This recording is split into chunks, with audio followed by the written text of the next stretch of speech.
Good morning, everyone. This is my POW talk on Volkmann's ischemic contracture. As you might predict, this condition is named after a gentleman called Richard von Volkmann. He was a 19th century German doctor and a very prominent surgeon of his era. He also had a name in many other developments within medicine, including the Volkmann splint, which can be used to treat this contracture, the Volkmann retractor, which is apparently used in general surgery, and the Hooter-Volkmann law, which, as I'm sure we all know, states that compression forces inhibit growth, whilst tensile forces stimulate growth. So what is Volkmann's contracture? So it describes the permanent flexion contracture of the wrist and often the hand with a claw-like deformity. It is the result of untreated ischemic injury and resultant compartment syndrome. It was first described as a result of tight bandaging of the arm in the treatment of fractures. Classically, it's been described after supracondylar fractures in children with resultant brachial artery injury. Resultant ischemia and compartment syndrome lead to ischemia to the tissues, particularly the muscle and nerve in the affected compartment. Infarction and necrosis follow, and the body's attempt at healing from this is to produce fibrosis, resulting in a shortened and fixed position as illustrated in this picture.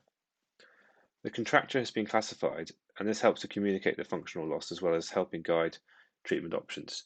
This is the SUGS classification from mild to severe.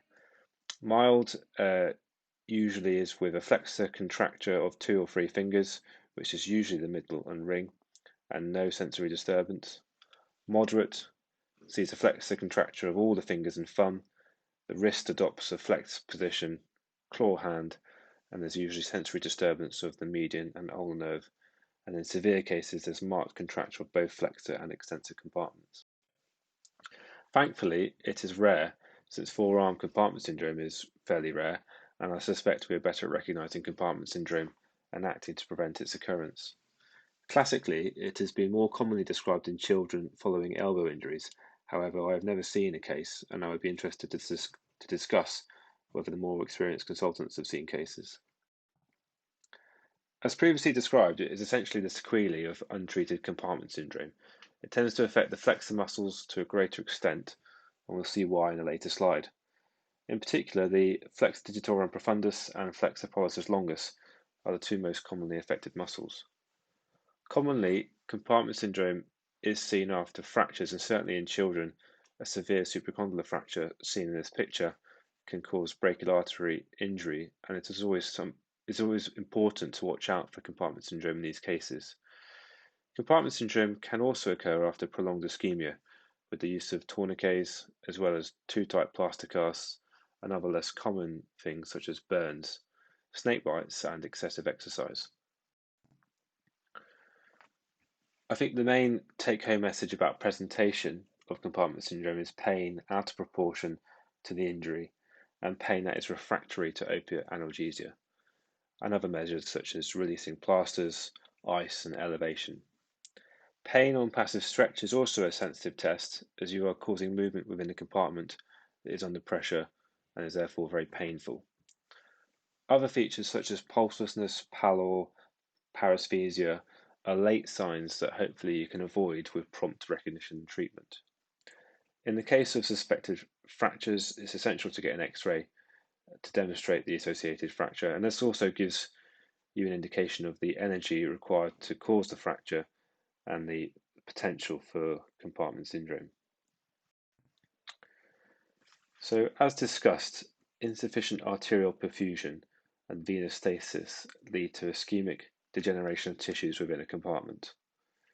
Muscle tissue is worse affected at the middle third of the muscle belly and where it is closest to bone. An infarction and necrosis of muscle tissue ensues, followed by secondary fibrosis and in some cases calcification, which results in a permanent fixed position of the fibrotic muscle. Herbert Seddon was an English orthopaedic surgeon, and he described in more detail the zone of injury following an ischemic insult in the forearm.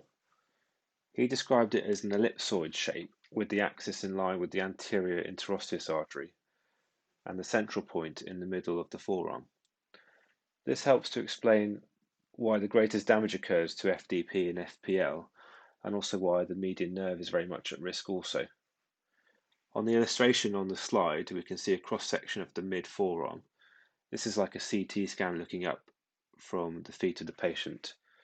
You can get your bearings looking at the radius and the ulna, and the FPL muscle belly can be seen lying on the radius, and the FDP muscle belly is seen lying on the interosseous membrane and ulna.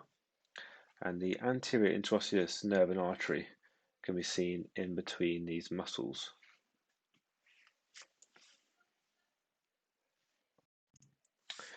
Treatment is really about prevention of the contracture, which means identifying and treating the compartment syndrome.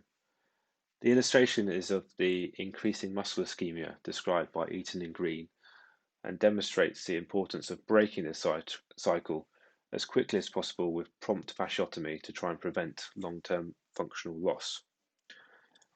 Irreversible loss can occur from 4 hours, so it really is a time-critical situation. Forearm decompression needs to decompress the 3 compartments. These are the volar compartment, which can be divided into the deep and superficial, the dorsal compartment, and the mobile wad, which is made up of the extensor carpi radialis longus, extensor carpi radialis brevis, and the brachioradialis muscle. You can make these out on the illustration with the mobile wad lateral to the radius. Decompression of all of these compartments can be achieved with 2 incisions in a similar fashion to how lower leg compartment syndrome is decompressed. The picture on the slide shows where these incisions should be placed, and you can see that the volar incision is a curved type incision. The volar approach decompresses the volar compartment, the dorsal compartment, and if going distally, will also decompress the carpal tunnel if necessary. The incision starts just radial to FCU at the wrist and extends proximally to the medial epicondyle. And as you can see on that picture, you can extend it distally, as I've said, to release the carpal tunnel. The dorsal approach decompresses the mobile wad, and the dorsal longitudinal incision is 2 centimeters distal to the lateral epicondyle towards the midline of the wrist. I won't go into any further detail. So, in terms of treating established contracture, it very much depends on the severity of the contracture and the functional loss that a patient has. Broadly speaking, mild contractures can be treated with dynamic splinting and tendon lengthening, which obviously relies on there being flexibility and function of the remaining muscle to allow that splinting and tendon lengthening to actually work. If you don't have any flexibility, then you're reliant on trying to borrow the function of other muscles, for instance the extensor-sided muscles, to then enable tendon transfers to work. And in very extreme cases, you can even do muscle transfers to try and regain function. However, in the most severe cases where a limb is insensate and has absolutely no function, occasionally patients may opt for amputation. So that concludes my POW talk. My pearls of wisdom are: Volkmann ischemic contracture is the result of untreated compartment syndrome. We should aim never to see this contracture through prompt recognition and treatment of compartment syndrome. But treatment is available for contractures and very much depends on the severity and functional losses. Thank you.